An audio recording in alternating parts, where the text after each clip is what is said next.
Today, I'm honored to welcome Ama Barron, also known as Ama Mystic, an Agape licensed spiritual practitioner, soul care coach, breath worker, and a woman whose life reads like a spiritual adventure series. After graduating from San Diego State University, Ama traveled through South America, studying shamanism and supporting healing work across Chile and Colombia.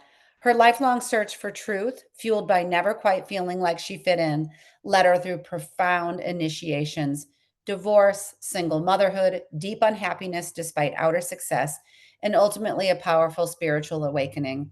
Her journey brought her to the Agape International Spiritual Center, where she transformed her life into a path of empowerment. Today, she serves in multiple ministries, including the Spanish speaking community of Somos Agape, and continues to weave healing, mysticism, and intentional living into everything she touches, even through her recent journey with stage 1 ovarian cancer. Ama says, I love my life.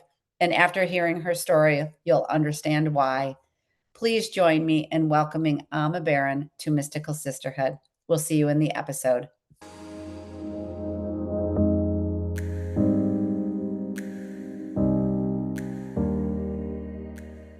Welcome back to Mystical Sisterhood. This is your host, Maureen Spielman. I'm very, very, very, very excited today to be sitting down with Ama Barron. And I'll say first, before I read anything about Ama's bio, that she and I have shared virtual classrooms for, I think, about 4 years and maybe going on 5. And those were in Susie Lula's classrooms for soul care. I feel like there's been so many more than that. I was saying to Ama right before we recorded that it just feels like we've possibly known each other in other lifetimes. And I think that anyone listening today too, perhaps we have as well. And perhaps even the clarion call of Ama's voice today, there'll be something that you recognize that you've known before too. But I will say, before I read a brief bio, Ama, let me first say with that, welcome. Thank you so much. And I am so honored and happy and excited to be here. Thank you. Oh, me too. And I'll say too, because I mentioned this before we recorded, that you will be an episode that airs right the day before Christmas, I think. I think this year, December 24th falls on a Wednesday. And I just want this to be messages today of light and of love and filling your heart and your homes with those qualities and whatever you may need during this holiday season, which can feel big. And so, Ama, I just saw you put your hand to your heart, but before we even begin with our interview, is there something that comes to mind, even a message along those lines for people to hear during this December holiday season? Oh, absolutely. The holidays can be hard. And I know for a long time they were for me. And we all have a story, we all have a reason why, but it's also a beautiful time of the year. It is a time of the year where Mother Nature is resting and it's Mm, inviting us to turn within. It's inviting us to be present with our inner selves. And I think crossing that bridge from the mind to the heart is the challenge. But once you cross that bridge, I promise you, your soul has so much for you. It so has beautiful. all the love that you needed, all the wisdom, all the resources. You're going to find them right in here. You give yourself the chance to be still, to be Yeah. present, and take advantage of the time of the year. So it's literally a magical time of the year, not for the moths, for our soul, for our soul's growth and evolution, because that's how Mother Nature it resets, it recalibrates. There's a cycle, there's a reason why forever it has done that, and it's inviting us to do that with her. Oh, I love that. I love that. That's such a beautiful message. And, when you were talking, I can kind of envision both men and women, but women were coming to mind as all the things that we are responsible for, we carry, and when we come into these holiday seasons, that can feel even more on our shoulders. But I'm picturing just a woman, in front of her stove stirring a lovely soup for either herself or her family or maybe a friend in need, or carrying laundry up the stairs, or is there a message that might be coming to you to share to ourselves during those times, or ways that you speak to yourself to keep you in your heart or remind you of all you're doing? Well, first of all of our doing is not meant for it to be alone. So Mm. if you have a family, if you have children, no matter what the age, invite them to participate. And that in itself Mm, well, that's becomes an event, right? So let's all cook together. Let's all put clean up the house together. And if you haven't done it, of course, they're going to be like, I don't want to do that. However, it's a beautiful way to introduce our young ones into quote unquote adulthood, self-agency. And it's a beautiful thing to invite us in community. And that, at least that's one way that I do it with my teenagers, is okay, I don't want to play the role of the mother. You're the child. We live in community. And in mm, community, we all contribute, right? And so we contribute to the best of our abilities with one little thing here, one little thing there, but we are communing together. yeah. So Mhm. so you can start with something. You can start with a little bit. That's the first thing. The second thing that I would offer is make your task sacred. Reframe the narrative. And I was actually just doing dishes this morning, and it was my son's turn to do dishes, but I offered because I stayed home. And as I washed the dishes, I made it into an active meditation. So I'm grateful that I have dishes to wash. I'm grateful that I have a kitchen. I'm grateful that I have a home. I'm grateful that my kids were nourished. I was nourished. Oh my God. Thank you, God. I have clean water. I have food in the fridge. I'm so grateful. So it becomes a remembering of what I do have, of what is available. And it's like an active meditation. So I I offer love They're both so beautiful. I love the concept of bringing our families into community. Why would we be together planted in the our same houses? yeah. And also that sacredness. I think that that's why that image of a woman stirring soup by the stove, it's like now it feels like, oh, and she's surrounded by someone else is cutting the vegetables, Yeah. someone else is, and it may seem, maybe out there or lofty, but I think when we give ourselves, it's like a permission to reimagine or re-envision what we may have experienced, any sort of separation earlier in our life, Right. to coming all this way and just working on ourselves and seeing things more expansively, that anything is possible.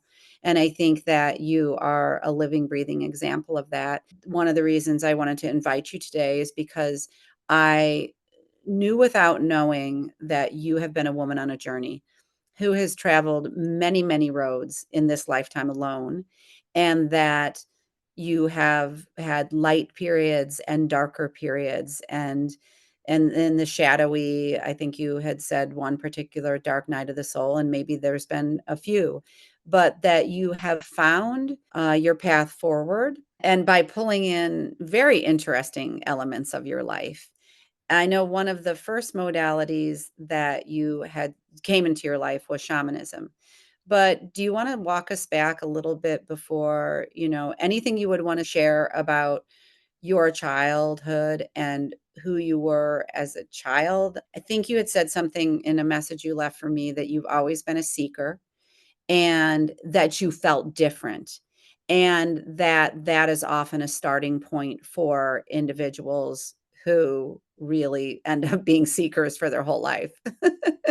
So maybe that's the place to start. I'm not sure. Well, let's see. I come from a hardworking family, a very challenged family because both my parents are from Mexico and both of their families came to the US to find work and survive, Mhm. right? And so some came legally, some came illegally, some were already here. Right, so there's a big mix, and I don't wanna get into the details because 'cause I'll need a diagram to show you who came from where. What I can tell you is that they're all nice people, kind people, very hardworking, and it was not an environment where raising a child was even a priority because they came from a generation that their parents couldn't provide, like, Mhm. literally nothing, like, from the street, like, nothing. And it has a lot to do with, of course, the laws and we're all kind of familiar with all of that. So I can't say it was their fault, right? So they were on a survival journey, like just to Yeah. eat the next day.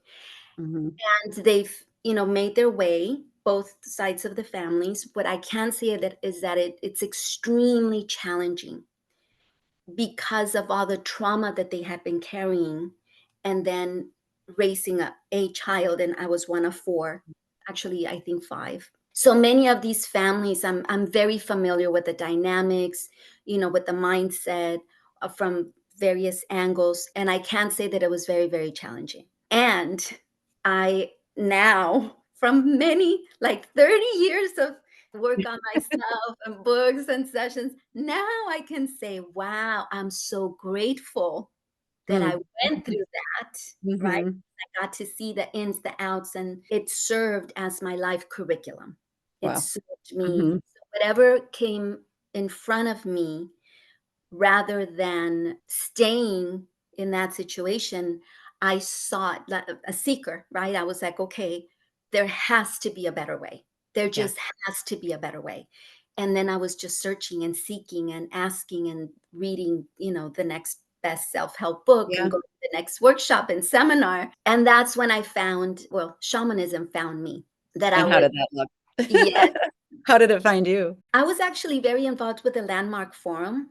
I'm sure a Mhm. lot of our listeners, and it was wonderful. It was great. I was in my 20s. It was very dynamic, a lot of people my age, and it gave me a lot. And it was in English. And I think they had a Spanish program, but I was managing a portfolio of apartments, and a lot of the staff did not speak English. They only spoke Spanish. So I started searching, asking, because I wasn't big on the internet back then, and someone recommended a team from South America that did self-help workshops to Okay. cultivate a team environment, blah, blah, blah. So I was like, cool. And it happened to be the shamanic tribe. So I hired them to do trainings for my staff.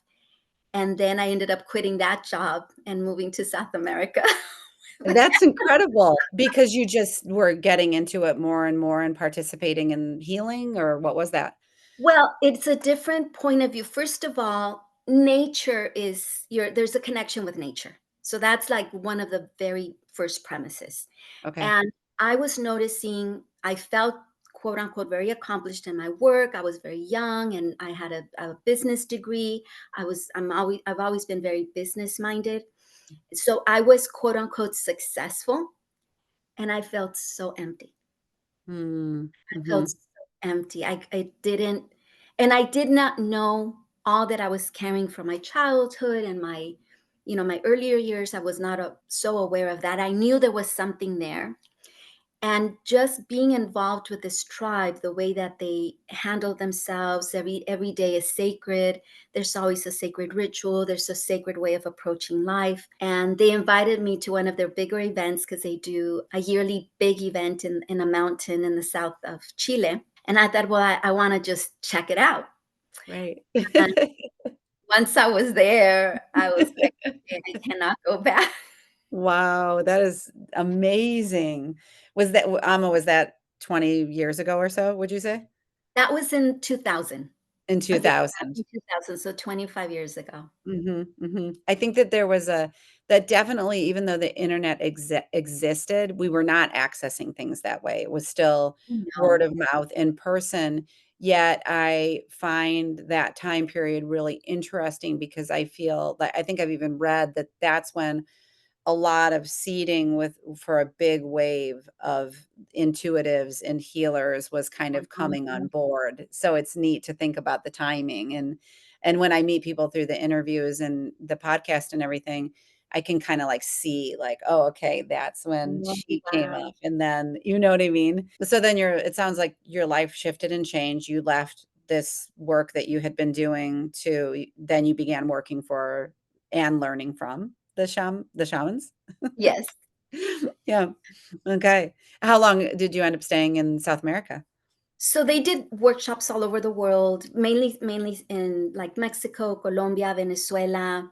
And because of my business background, I began to assist in Mm. how they had the structure of their organization, how they structured the events, their accounting, their monies. I mean, one time I went to one city and the person in charge, and they were wonderful. They still exist. They have a beautiful teaching. But he handed me a shoebox, and he was so sweet. He prayed, he held my hands over it, and he said, "Great Spirit, I did the best I could, and you sent someone to do it better than me." And so he handed me the shoebox, and the shoebox had like $500,000 in cash. I mean, And what were you to do with it? manage it, because Oh their my understanding of business practices was so limited because Right, they right. focused on what they did. So Wow. I went to the bank the next morning. I opened an account. I put all the money in. I Oh, created wow. spreadsheets, got QuickBooks, like I did the whole Right, right. and how to manage it. But I like that story because it shares, first of all, the level of trust that they had in me that I so Mhm. appreciated, and really was taking that and implement systems and processes to support their continued growth, right? For them Right. to literally That's explode, which they kind of did. So, so you're living this life. You're not married, you don't have children yet. no. So, okay, so what's next? So I mean, it was wonderful because every teacher, so this teacher in Chile, his name is Suryavan Solar, and he's still there. But he brings teachers from different parts of the world, and then brings participants from different parts of the world. And then within a month and a half, people can take all kinds of workshops and Very cool. trainings and learn. Mhm. So I learned so much. I mean, yeah, countless certifications in one thing or another. Yeah, I didn't know that part. Did you feel at the time or continue to that it was bringing in your indigenous Mexican roots? And was Oh, there absolutely. Yeah. Mhm. Absolutely. Because Mhm. it was a part of me that no one had introduced me to. Yeah. I Right. knew I knew, right, that I was not American, like Caucasian. Mhm. Mhm. It is just not something that in an immigrant family that is fighting for survival, trying to keep a job, trying to pay the rent, Yes. there's no bandwidth to even discuss that. So Mhm. it was wonderful because I got to know my deeper roots, and I was just so passionate about it. Yes, yeah. I'm enamored with, or I don't know if that's the right word, but with shamanism and when someone is working with a shaman because I understand it to be all like you were saying, the sacredness, the nature. And I've only been to a shaman one time when I went to Omega Institute in New York, but I'm Mhm. just so interested in that part of your story. So did you become a shaman during that time? Because you said you were given a name. Were you given the name Mystic A during that Marianne, time? a Marianne. Marianne. Okay. So I don't know if I would say I became like a formal shaman. They always said, Mhm. Yeah. we all have healing abilities. What I do remember is that the shamanic name is given to an individual when the individual is ready in consciousness. Okay. Normally, it's given as a gift because of something, a great achievement, a great contribution that they had done. And honestly, it had never been my intention. I was very Mhm. business minded and very centered. Like, Right. I'm gonna make this work, and this is what I do. And when the time came to do the ceremony, it was an initiation. He called out my name, and I was so surprised. Wow. So I stepped in there, and oh my gosh, it brings tears to my eyes. And I remember Yeah. he said, "Take a knee," and I kneeled. And so he touched me with his feather and With said, his "From feathers. now on, your name is Amarian." I stood up and I said my name 3 times, the new name. And it really, there's a whole thing with vowels and vibrational frequency of the words. Like Susana has a Mhm. different vibration than Amarian. And you can Mhm. kind of feel it. Susana is very like military, Susana, like very strict, very focused. And that's very much a lot of my personality. And then Mhm. Amarian is more like the waves of the ocean. Amarian, the Right. R is soft, the M. And so it's a very different aspect of my being that was invited to Mhm. be embodied. I was thinking embodiment. Yes, yes. Oh, and the ways in which we're more conditioned to think that these parts of ourselves are compartmentalized. And Right. right? And like, oh, I've got my business hat on over here and then my shaman hat over here. And maybe at that time, they still were a bit separate in a sense because you were learning about this new aspect of yourself. Yeah. Yes. Uh-huh. Yes. So that's so beautiful. And so it becomes a mission to embody the new name. That becomes a very individualized path, right? Because then we all have our own curriculum, things to work Mhm. on, how we Mhm. want to integrate it into our lives. I'm still working on it. Yeah, so and even then when you went through all of that because, of course, in Susie's teachings and, I think, I had done Dr. Shafali's Conscious Parenting, and so it was probably seeded there in 2020, but I think it was around that time that I started hearing about our soul's curriculum or what we're here to, learn through, what we go through. But do you feel that even those concepts and things were seeded much earlier than that for yourself? Like you began to know that you were a soul on a journey, not just this human body and mind? Mhm. Absolutely. And Yes. the connection amongst all of us, Yes. the impact that we make on the people around us and on the world, on Yeah. humanity as a whole. Yeah. I think that that's another thing that when I say that about these things emerging in 2000, so many of this, there wasn't, it was a word of mouth, the way that it traveled, these kind of teachings and things like that. Mhm. And I know that there was many, many predecessor years before that to come to that time in, let's say, 2000, early 2000s. But I think that they also were seeding a lot of knowledge and people coming forth to teach, to learn, to embody in order to prepare us for this time now that we're in. Mhm. Yeah, and, I that's a whole conversation, but to say, in your life, I think then concurrently within your life, not totally side by side, but then you had gotten married around that time and began a family, and then I think you had mentioned things kind of fell apart for you on a personal level. well, on one side, they fell apart, but I feel like I fell into my actual curriculum. This is something Very I nice. through Yeah, yeah, and that curriculum was?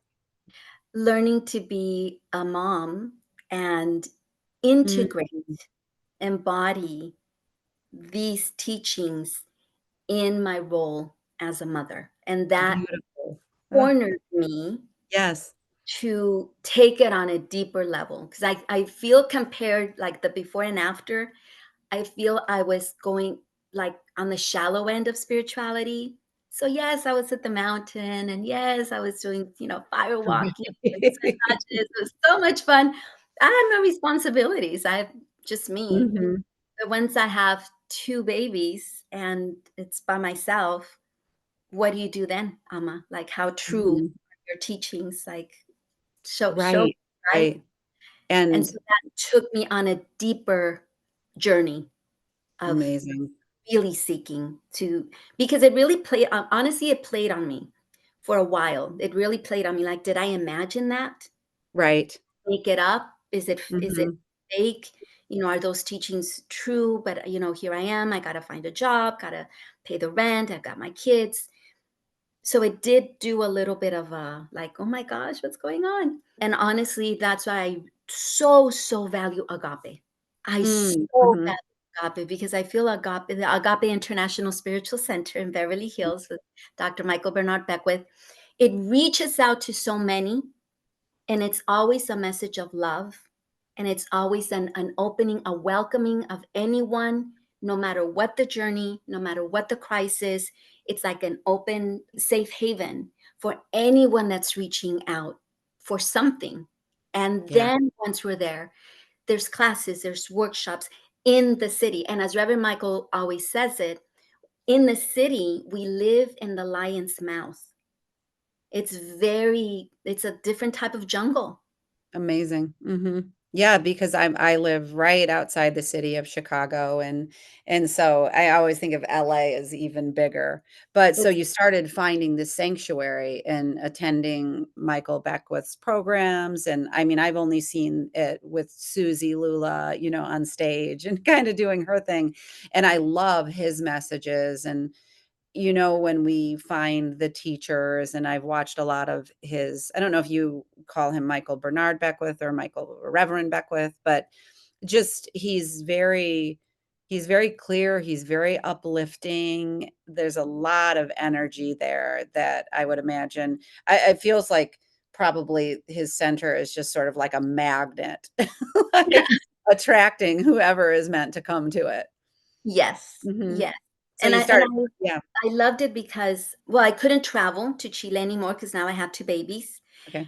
and so traveling became an issue, the finances became an issue, and Agape was literally at my reach.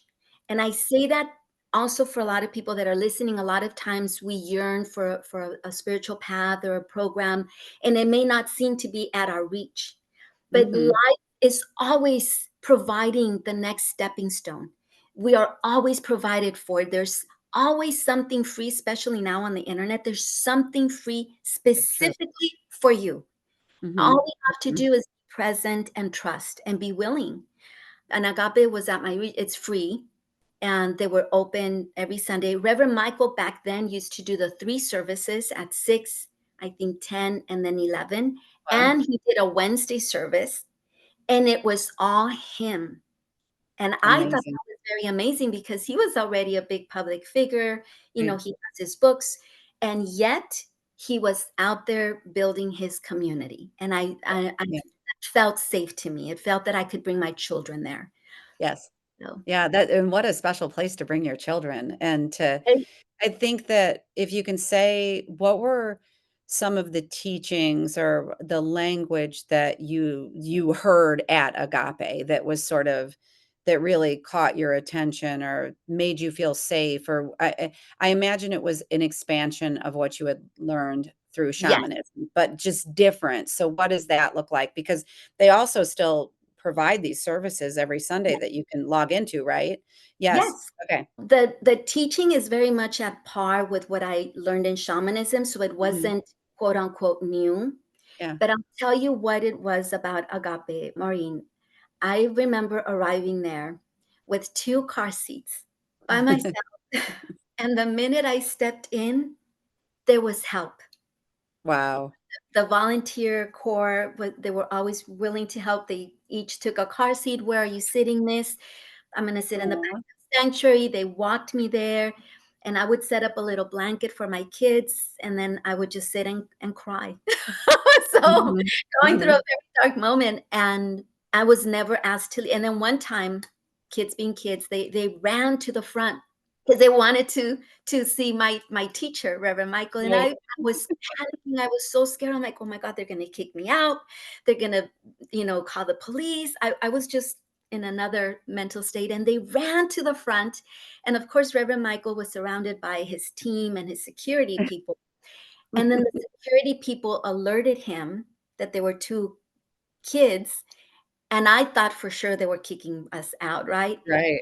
Reverend Michael made way, got on his knees, and gave my kids a hug. Mm. Wow. And he talked to them, and I was like, "Oh my gosh," and then he looked, and I was a little bit closer, and so he looked at me, he says, "Are you the mom?" And I said, "Yes." And he opened his arms to me, and he said, "Welcome home, sweetheart." And he gave me a big Aw. Yeah, that's amazing. I mean, we don't experience that out in the no. world, and that's, I think, part of the reason we're having this conversation too is this is possible out in the world.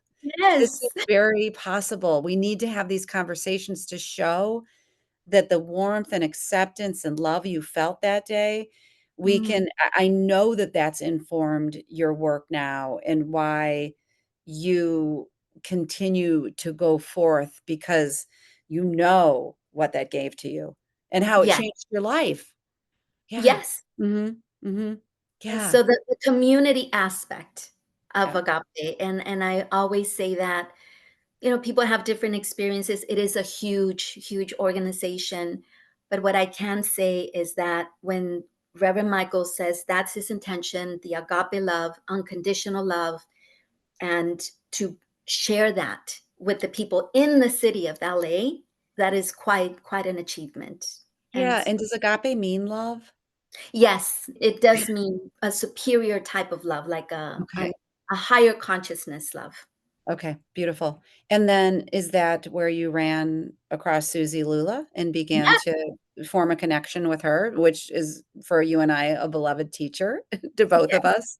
And I mean, I can say I am where I am because of those. I mean, it's been 4 years I've been sitting within what she first called soul care certification, and then it became soul psychology, I think currently, which is beautiful certification for anyone considering a path of, their own personal transformation or becoming a coach even. But I think so many of us that were in this community, for me, or before then, our lives have transformed. And I can say for myself, it started with really, I think, like, when I heard Susie's teachings, I was just like, oh my gosh, like everything about it, whether it was healing the heart of the inner child or, Mhm. the language of compassion course.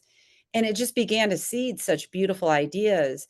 But it has really, I think, as I've practiced across time, created or allowed a version of me who is a very compassionate being and has more compassion for myself than I ever have, which Mhm. translate into more compassion for the world than I ever have. Yeah. So, I mean, I imagine when you met her, you had some of like the extension of the feelings that Reverend Michael gave to you.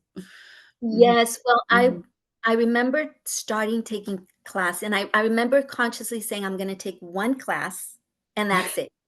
I'm just gonna take 1 class," and I had no intention of being a practitioner or going back to, healing, Mhm. coaching. I Yeah. just wanted to pay my rent, like, I was so in a different state. And I took one class, and another, then another, and it's beautiful, and it's powerful, and it's foundational, and it's great. What Susie offered was a very specific, systemic approach to parenting. Mm, mm, And that journey yeah, felt very abstract to me. I couldn't, I thought I was being a good mom. I was paying the rent, bringing yeah. food. I thought I was being kind to my children, but I was still operating under a lot of the programming from my upbringing, and it was not healthy for my children. Right, And when right. I met Susie, she spoke specifically about parenting. I think it was like a conflict to connection Oh, class, yeah. Mhm, a mhm. short class, and I was just in tears because I realized how far off I was. I had Yes. been. Yeah, and we can want I always say about myself when I was a young mother, I knew my older son was born in 2000. I knew that I wanted to do something different because I felt as I grew up in a big family, but I didn't really feel like I had a voice and it created a lot of angst in me and a lot of acting out when I was in my teenage years. So I didn't have any plan at all other than I wanna do this my way.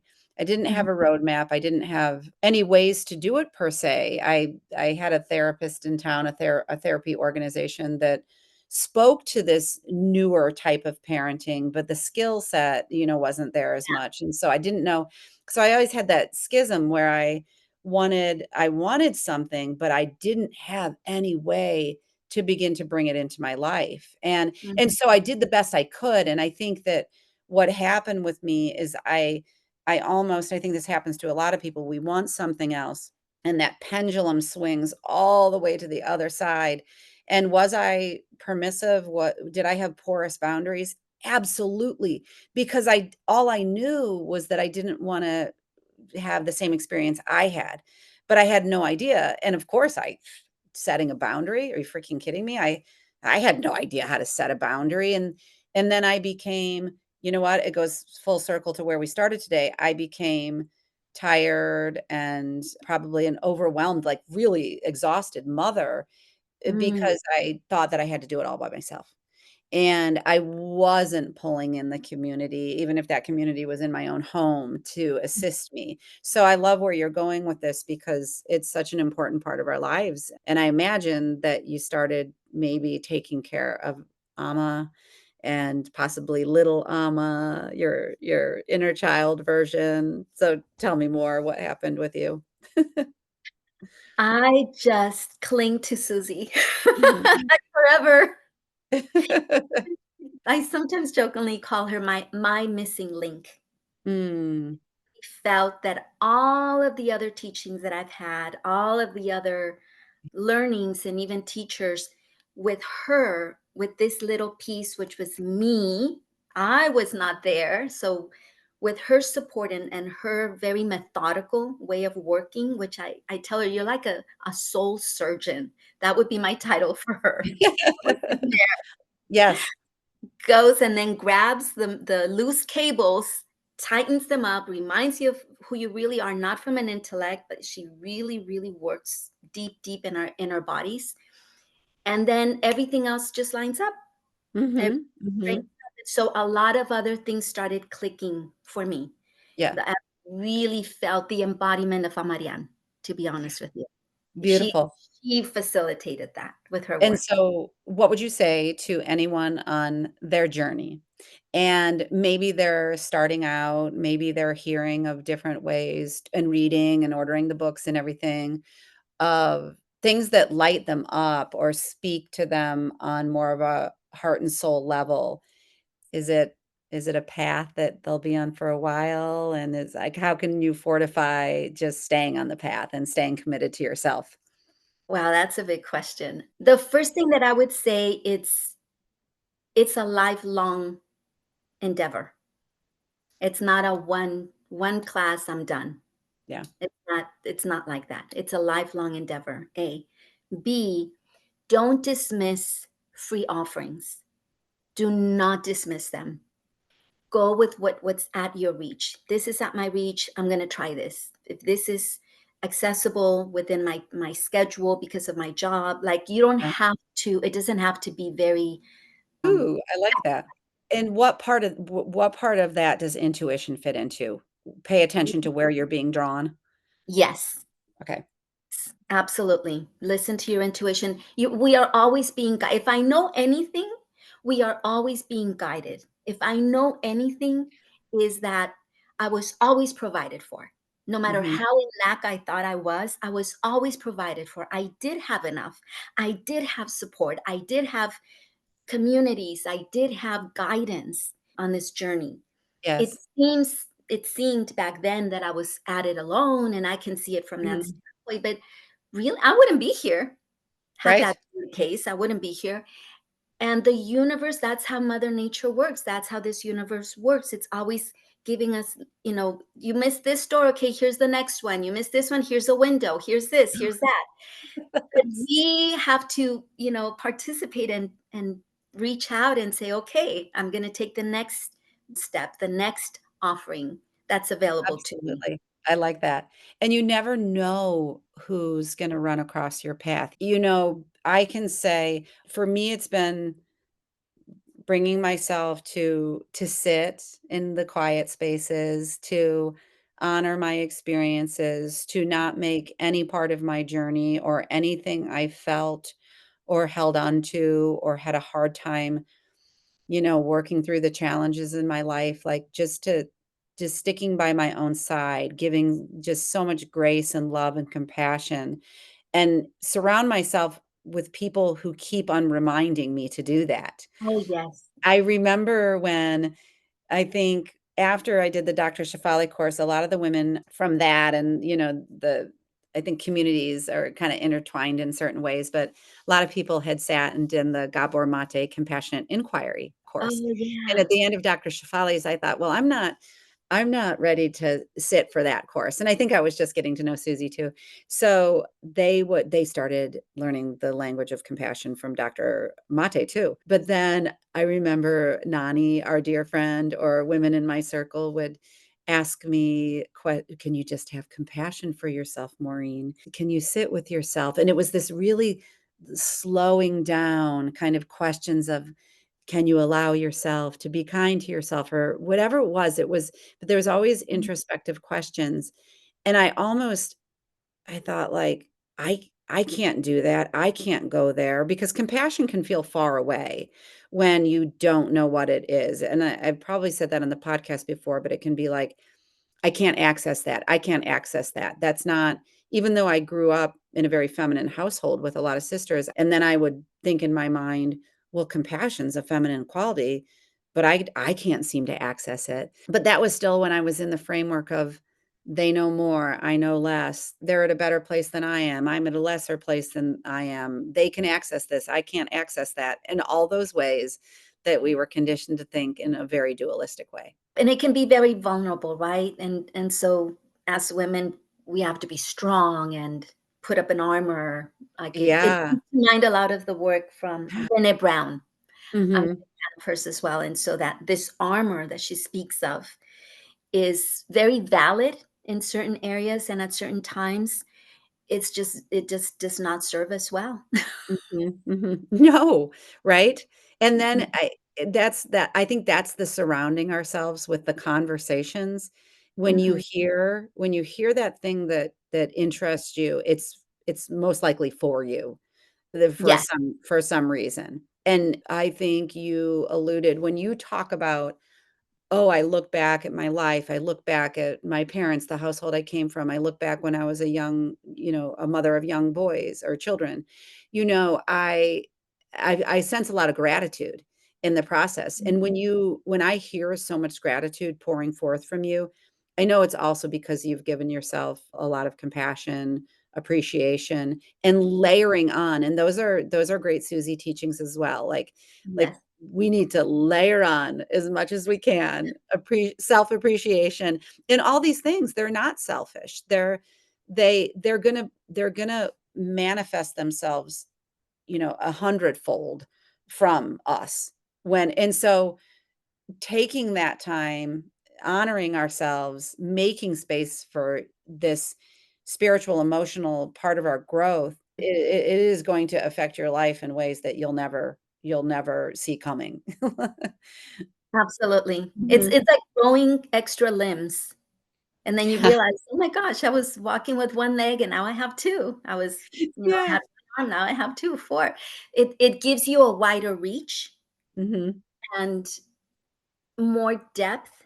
So now the mundane tasks on this dimension are more achievable, more Mhm. attainable. So rather than living in a little tiny box, this is my life, now there's an expansion. But that expansion has to come from within, and it has to come, like you say, from our emotional, spiritual work, being present with ourselves to nourish ourselves this way. Mhm. And I go back to the beginning. The journey is in trusting that, because we are so programmed to think it's going to come mentally, or Mhm. I need money, I need Mhm. resources, and then I'll be da da da da. And it's Right. backwards. We already have all we need. We have all of the resources. We have the secret sauce is already within us. It's up to us to work with it. We are the Mhm. magicians, right? And then the outer, the teacher, the class, the whatever, the book, the workshop is only supporting you in making that sauce what it is, to nourish you, to grow you, to really give you what you need, because ultimately only we can give ourselves what we need, no matter Mm. what teaching, shamanic, Michael, Susie, Lula Shafali, at the core it is us. It is us Yes. that give ourselves that answer. We give ourselves those opportunities. We give ourselves Yeah. those opportunities really to Mhm. reach and to grow. It's leading me into, before we recorded and we were setting our intentions, you said this mystical sisterhood, and share why, from your perspective, you find it powerful and what meaning it has. Oh my gosh, Maureen, now you're gonna make me cry. Because as women, for the longest time, we've been programmed to be each other's greatest enemies, to compete with each other, to put each other down, to speak badly, to notice the bad stuff, right? We compete for the men, we compete for this. And I love just the title, because just listening, mystical sisterhood, and it's open to everyone. It's not like this, very elite, exclusive club. It's Yeah, something that's out our reach. We can all listen to it and share our stories and share our struggles and how we overcame them. And that sisterhood is so, so important to realize and recognize our oneness in the divine feminine that we each embody. And in yeah. supporting my sister, Maureen, and her supporting me, it's one and the same. And so I feel that now is so crucial for this, just the title, Mystical Sisterhood. I was telling Maureen, I feel so honored. Like, I feel like, wow, this is beyond beautiful and powerful for that. Just Oh, thank you. yeah, I thank you so much. I wanted to share, and, I completely wholeheartedly, it's I cannot believe that it's been 3 years that I've been recording come around January 1st, and I feel Congratulations. like it's only getting started. Yeah, And the messages that are coming through, because I think that women they're starting to express themselves more. They're starting to really honor and maybe looking around the room. And there used to be when someone would say, if they rose to some heights, they'd say, if I can do it, you can do it. But there's no heights anymore. There's no where no, someone's a hierarchy, where someone's higher than we're all. And I think that that's what this podcast has taught me is like, oh, it's all, and maybe, yeah, maybe she has more knowledge in astrology or, Ama has more shaman, but we all have a story. And every part of our story is so important. And every part is here to be shared and just joining hands. And I really see it as people talk about the new earth or the golden future or whatever it is, but I do see really beautiful new paradigms rising within families, parenting, within how we are with one another. yes, and you are Mhm. a big part of it, Maureen, so thank you. I so Aw, acknowledge you, and I just admire you so much, and I love your podcast, and I love you. I mean, from sharing with in the Susie circles, yes, but I loved it when you came out with your mystical sisterhood. I was like, "Oh, that is so cool. That is, like, the yes, coolest thing to do." So yeah, thank thank you. you. Well, and say a bit about that from your perspective of what it takes to trust ourselves. Ah!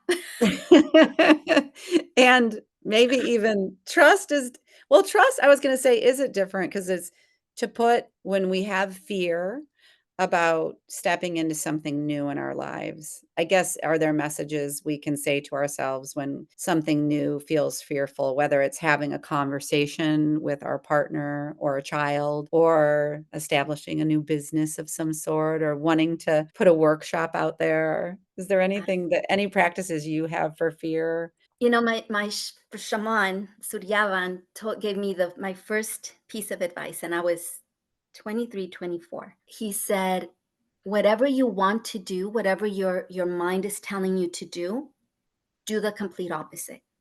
Take a breath and do it within the first 20 seconds, and then do the complete opposite, and that's your soul."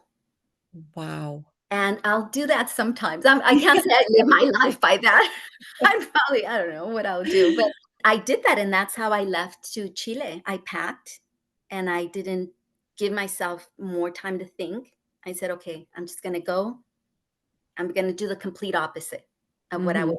And it was hard because I left my family, I left my job, I left everything. And it did feel like in my body, my nervous system, but it did pass. And I've learned to do that with other things that I'll do. I'm like, okay, take a breath. Yeah, I would normally not do this. What is my soul? What is the prompting on my soul? yeah. And if I try to run what my soul wants through my mind, I'm not going to do that. Mhm. And we think that the mind is there to tell us what to do. The mind is a servant of the soul. My mind Mm. is at the service. So the hierarchy in what I listen to must be in my soul. Now, it goes against what my mother wanted for me, what my father wants for me. So it can seem to get me in Yeah, trouble with them. But right. again, that's why I'm integrating this self authority, right? This self agency, like a spiritual self agency. Yes, yes. And I think that when Susie talks about that, I always get the language wrong, but that we come through our parents, but we are not them to I Yes, guess we're not of is them. we're not of them. And so each soul that takes up residency on earth at this time, we each have a unique reason for being here. Yes, And I love the conversation too around soul's curriculum and what, what our life has presented to us, even in the really, really, really hard times, is hmm, that it is here to help us grow and become just beautiful versions of ourselves.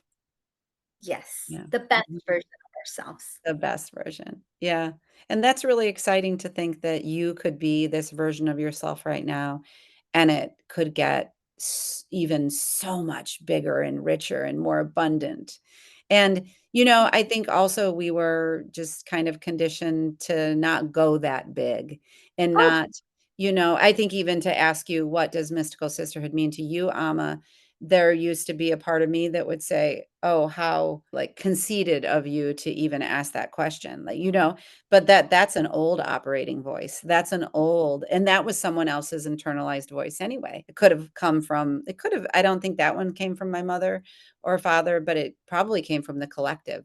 So, yes, I know we're, rounding towards the end of our conversation for today, our first conversation, but I think that what you were just ending with, like, trusting your soul, you know that your soul knows, and yeah, there's that you said the word authority or empowerment, and those are very that can have, like, a feminine tinge to it, right? It doesn't have to be the masculine authority and taking over the room and things like that. Ama's gonna do that in her own way, and trust it. It's gonna come through as it's meant to. Mhm. yes. Yeah. I love that. I always ask these days just to settle. I mean, we can't contain everything within this short period of time together. So, like I said, it's just the beginning. But if you shared, I guess, a message that might be coming through, it can be a message that you haven't shared yet that seems important for the listener, whether they be a woman or a man or a child or a teen, whoever it is, anything that you would like to kind of leave at this doorstep for today for them to kind of take into their hearts. Mm. What I would share is that beyond the appearance, beyond the conditioning, you are pure divine essence. You are pure divine light. And you are so loved and so adored by all of creation, by all of existence, so much so that without you, creation could not exist. So you play such an important part. And I don't care if it's a homeless person or if it's a judge, it doesn't matter because as soul beings that we all are, we are just so much more than what the outer is pointing Yeah. us to believe. Yeah. Yeah, it's beautiful. And it's a very needed message for everyone to hear that and take that to breathe that in and take that in. I don't wanna get off the call without asking you, I know you have your day job, what you do. Yes. Do you and part of the shaman name you were given, but now you had shared with me you go by Ama Mystic. But what kind of work are you doing? Any sort of I think I've seen a moon circle you do, but where can people find you? And is there anything you wanna say about any kind of offerings that you are doing in the world now? Or like Thank for you. right now, I mean, it's gonna change, but At this moment. So I am offering monthly women's circles for the full moon. And it's kind of like a mystical, I would have called it mystical sisterhood, monthly visit, but someone took the name. But it's kind of like a monthly gathering. We do a little bit of a guided process, and it's all towards the divine feminine. I always offer two qualities to work with, so it's very Ooh, specific. I'm also collaborating with Reverend Cynthia Ambris from Agape and another shaman friend of ours whose name is Manuel Padilla. And we're putting together a workshop, a 21-day self transformation program ooh, that will happen next year, 2026. And it's going to run from February 1st to February 21st. And okay. it will culminate on an in person retreat and it'll culminate with a sweat lodge ceremony. Oh my And gosh. we're going to bring in all of our tools. We're going to bring in, the best, kind of like spiritual best practices per se, Yeah. to really support individuals in creating their own roadmap. So it's Yeah. not my roadmap. It's not Reverend Cynthia's roadmap. We bring the tools and we're going to support individuals on a Okay. one-on-one basis to create their own roadmap with the tools that they already have. And like I said, every soul already comes equipped with what they require. And within those parameters, the individual can walk themselves. Because the time for community is beautiful, class is Mhm. beautiful, programs. But I really honestly, wholeheartedly, I don't feel the 1 year program, the 2 year program. It's like time is speeding up. Right. Okay? Souls are more awake. We have more tools. And a lot of people that come to me already come with so much training. And I'm like, you should be teaching me. What are you Right, doing right. with everything you're collecting? We could do Mhm. so much more. So I'm so for that. I'm so for supporting individuals and accessing their own power, their own guidance, their own Yes. wisdom. I'm so sure that they already come with the answers that they require. So we're doing that in February. I also do the Somos Agape, so I do a lot of stuff in Spanish because I really do Mhm. want my Spanish speaking community. And I do sessions. I do one-on-one sessions, So and good. I have Yeah. kids, I have a dog. Yes, I have a very full life, and I'm very grateful. And when you're operating from on that soul level, it flows, and you need your So, rest too, but it becomes more of a it's just natural, and it's got a yeah, lot of ease and grace to it. So, thank you for being with us today. It was so just much fun to be with you and to be in your energy and to know more about your life and your path and your offerings now. And I'll be sure on the next moon to share your moon event because I think we just had a full moon. So it'll yes, probably be before this airs, but just this is a resource for you too, to just for your teachings to go out into the world. So I love it, thank you. Amma. Thanks for being here. I do want to share before we close, and it's just coming to me that I feel more recently the calling to be more present and to really be more intentional about my spiritual work. Mhm. So I currently went through a health challenge earlier this year. I was Mhm. diagnosed with cancer, and I'm happy to say in this moment I'm in full remission. Yeah. So when people tell me when you say Yeah. dark nights of the soul, many dark nights, I've been through many dark nights of the soul. And the one constant element that I will hold on to even till my last breath is the spiritual practice, my spiritual, Mhm. because it's the one thing I will take with me. Yeah. I will Yes. absolutely take, I'm not going to take with me nothing that I cultivate Yes. in the outer. It serves me. Thank you. And Yes. I'm very clear that I am here to share a deeper message. I am here to walk this spiritual path. And that Mm. honestly, there's really no other way that I want to walk it. Yeah, So, and I think that that's a great place to end because I believe that when we bring in the tools that we can apply to ourselves and practices in our daily lives to help us shed the things that really block us from expanding or when we go through a really hard time, that they can greatly assist us in getting through. I am sure that the Ama today who just went through the diagnosis, if she would have gotten that, 10, 20 years ago, you were able to be with yourself and be by your side much, mhm, much more absolutely. beautifully than you ever have. And so this is a part of our lives that is being called for all of us to really have that healthy set of sort of, I get practices we turn to Yes. assist our soul's growth. And Yes. I love that for you and this and just stepping out and shining. And that allows us all to shine too. So I love it. Thank you for being here. Thanks to the listeners as always, and happy holidays. Happy holidays, everyone. Stay sacred.